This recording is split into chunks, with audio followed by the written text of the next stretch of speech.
What's up, everybody? Hey, this is Phil from Walmart Right Lane Trucking coming at you. It is Monday night, and I had an issue with my video from last night. I did shoot a video. It just won't transfer or export from the program I'm using to do the editing. So I'm going to see if I can get it in there, but if not, I'm going to cover some of the stuff tonight anyway. So I'll go over both days. So I started back to work on Sunday, the day after Christmas. For everybody, I put out the video, real quick video, wishing everybody a Merry Christmas and showing my food.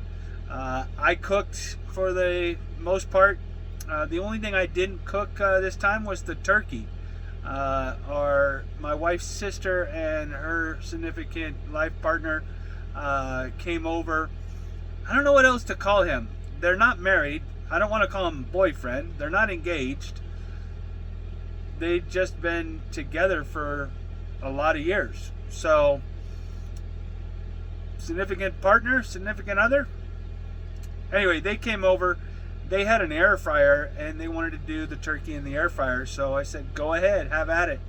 I did everything else, the ham, all the fixings on the side. Turned out really good, and we were able to spend Christmas together, and it was great. So I ended up getting a new phone. My wife and I went and got new phones, and so I don't know if that's having something to do with the program, the application that I was using. It's the Vita program to do the editing.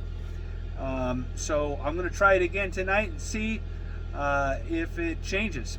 So anyway, Sunday.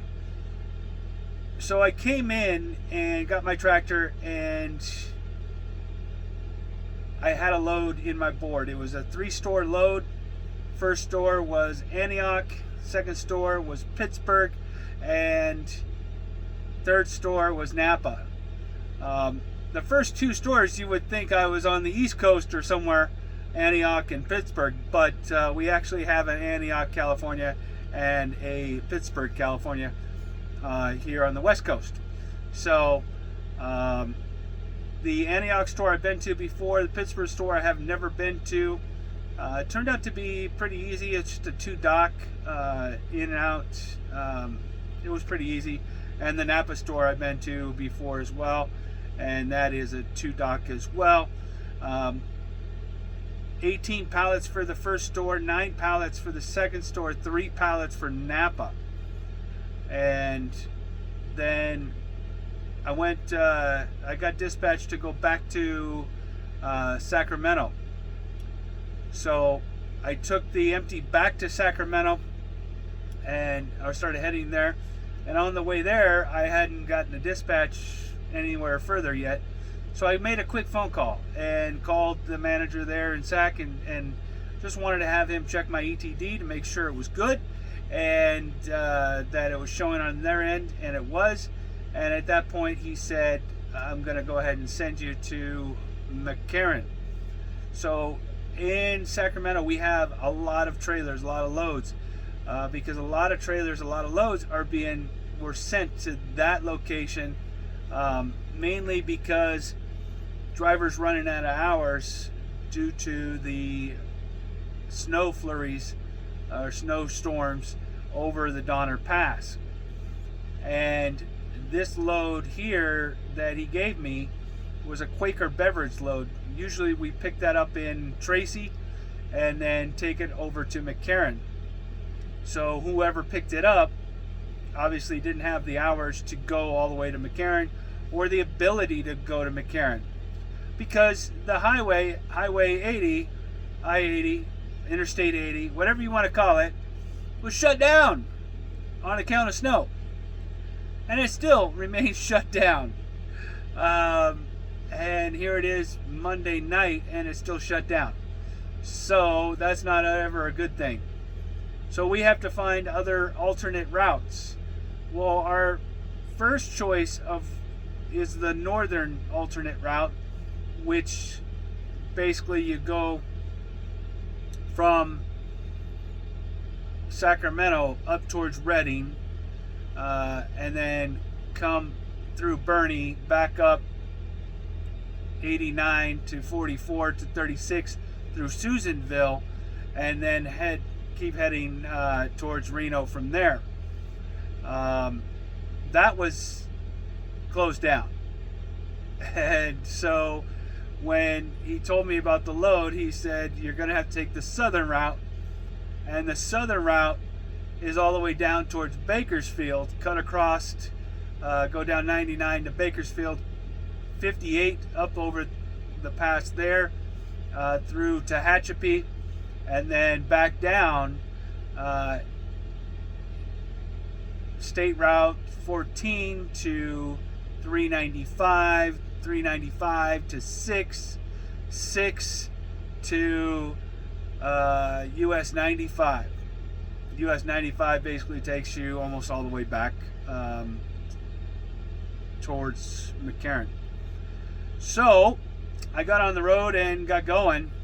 I got as far as Bakersfield. I ended up stopping at a store in Bakersfield, and overnighted there. So I woke up this morning, that's where I was, in Bakersfield, and yeah, it was a long drive. Yesterday I put in 511 miles. I delivered 3 stores and hooked to another trailer. So I ended up with about 9 activities, 511 miles, which is a really good day. Today, I really didn't have much activity. I got a lot of miles, but didn't get the activity. It is what it is. So I got into McCarran. I set my ETD out of McCarran for 7:30 p.m., 1930. And I got to McCarran at 1846. Still yet have to take my second meal because I didn't get up and get going till around 9:40. So I had till 7:40 to take my meal, but I wanted to take it there while I was doing whatever. And so I took my meal, then I went and checked in. And I still hadn't had a dispatch yet. So when I did say something, they gave me a dispatch. And they gave me a relay load. And it's a 53-foot trailer, and it's a meat and produce. And it's going to a store in Modesto, and then the other store in Turlock. Now, it's a relay load, so I'm taking this to SAC. Because Modesto, the one off of Coffee, which is the one it's going to go to first, that is a length restricted store. So this tractor, the sleeper tractor, I can't take it directly to the store. Now, the question is, which direction do I go from McCarran? Back the southern route, or go the northern route? Well, I talked to the coordinators there, and they said that the northern route is back open, and you can take the northern route. So, despite what everything else was saying, it was open. It was closed for a while, and then there's some, if you look on our nav system, it was trying to route me a different way because it hadn't gotten the update that it's actually open and going. So I got going, and I asked about chain controls at the dispatch window, and they said only the chain controls start at Highway 44. So just past Susanville, you go up 36, and then you make a right onto 44, and that's where the chain controls kick in. Now, my concern is, I've been up this way before several times. Getting through Susanville without chains is fine, but once you get out of town and you start heading up, it's a kind of a steep upgrade. there's a chain installation area right there. I don't know if I like that area. So what I'm probably gonna do is install my chains in Susanville, because that's where I'm at.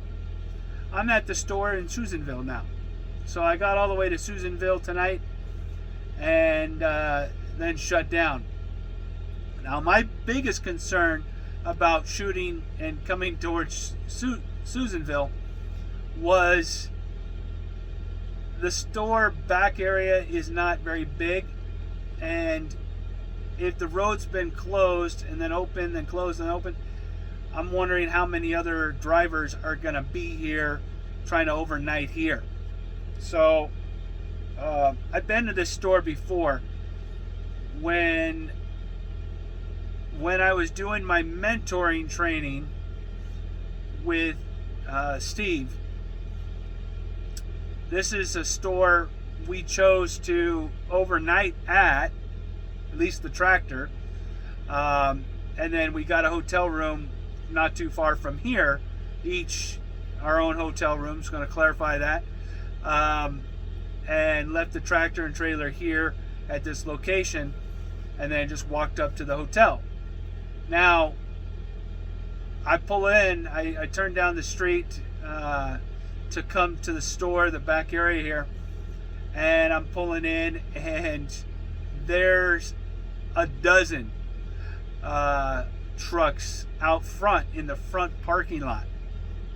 And I'm thinking, oh boy, am I going to be able to park back here? So I passed them, and then I came to the back. As I turned in the driveway, there's a driver, Walmart driver there. Great, that's kind of where I wanted to park. It is what it is. And then there's still the other spot. Well, it's still kind of peak season, end of peak season, and there's still some containers here. So the containers have taken up some space in the back of the store that we would normally use also for this as well. But there was one spot what looked like a trailer was there at one point, and I'm thinking, well, if that trailer was there, then I could fit in there. And so I fit into that one spot, so I'm not occupying the dock, and I'm not taken away from anybody's ability to deliver to the store. So yeah, that's what I did, and I'm here in Susanville, and I'll get up in the morning and start heading towards Boerne, and then from Boerne to Redding, and from Redding down to Sacramento. And so it should be a good day tomorrow as far as mileage. It's about 200 something miles, good 200 something miles from here, 280 I think. And then here, I'll tell you right now. Let me look, hold on. It is 295 miles from here to Sacramento. And yeah, it is pretty chilly out too. It's snow everywhere. It was snowing a little bit over the Tehachapi Pass, and it was light snow. It wasn't anything that was sticking to the ground while you were driving. Getting the rest of the way, I got into some snow just before Bishop, and but again, nothing was sticking because it was still early. Now, he almost slid out. He kind of slid a little bit. Vehicle's going up a hill here, and he's kind of probably gave it a little bit too much. So the roads were pretty good all the way here, except for there were some spots on 395 and 36 that got a little sketchy, and I don't know if I needed to, should have, could have, would have. chained up. It was icy. The ground was icy, but there was patches. So it would be icy, then it would be back to clear, or almost clear. Then it'd get icy again, then almost back to clear. So, yeah, I got lucky. Oh, is he really going to try that? No, he's not. Don't do it. Don't do it. Don't do it. Okay. Oh, gosh. I'm watching a driver doing something that I don't think he should try to do. So, yeah. Hopefully he gets out okay. Looked like he was going to try to go out a way that he shouldn't go out. But anyway, so yeah, it was a fun-filled day, and that's about it. One thing I really want to talk about real quick, and that is, well, there's two things. I was filling up in outside of Fresno, filling up fuel, and I noticed somebody had spilled some diesel on the ground, and the diesel fuel is there, but it's not a lot. But even just a little bit, just like it was like I was on ice. And which got me thinking, I don't know if I've really talked about Westla. So Westla is W for walk at a brisk pace, E for establish firm footing, S, stay off unsecured equipment, conveying equipment, ladders, chutes, always use 3 points of contact, that type of thing. L, look before stepping. And A, adjust for changing conditions. Westla. So I looked, I saw fuel on the ground. I adjusted what I needed to do, and obviously if I looked, right, and I saw it. So I made sure to establish firm footing from there, that part forward, and everything else, so I didn't fall. Now I get to McCarran. Whew, it's icy. You're walking around your trailer. I initially backed my loaded trailer into a spot, and it was a little further back than I normally would have backed it, but it's all the way back. It's to the stopper. And I got out to lower the gear, and I noticed just forward of it is dry, but yet that spot is icy where the landing gear is going to land and touch on the ground. I thought, well, maybe I'll just take the time to get back in and move the trailer forward so that the landing gear is going to go on the dry pavement rather than the icy pavement that it would have gone on. So would it have moved? I don't think so. But I just didn't want to. It's just protecting the next person, watching out for the next person. So then after I got my paperwork and I went to go get my trailer, the snow and ice was all around it.